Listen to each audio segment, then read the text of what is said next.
कॉलेजमध्ये एकच प्रश्न विचारला पहिला पोरासनी, तुमचा आयडॉल कोण? त्यांच्या भाषेतच करायला पाहिजे. तिथं तत्वज्ञान मांडून काय करायचं? माया ब्रह्म तिथं मांडून चालल?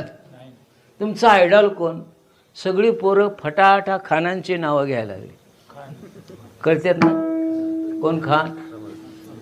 आमिर खान. म्हटलं ज्ञानोबा तुकोबा कधी तुम्हाला आयडॉल वाटले नाही का रे? अखंड विश्वाला ज्याने मोहिनी घालावी, अखंड विश्वाचे जे आयडॉल आहेत माझे छत्रपती ज्ञानोबा तुकोबा, हे कशाचे आयडॉल आहेत?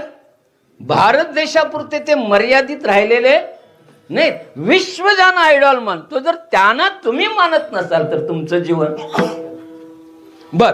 तुम्ही ज्यांना आयडॉल मानता त्यांचा आदर्श तुम्ही काय घेणार तेवढं सांगा. ज्यांना आम्ही आपला आदर्श मानतो त्याच्याकडून काहीतरी आपण घेतलं पाहिजे आणि ते आपल्या कल्याणाचं असलं पाहिजे.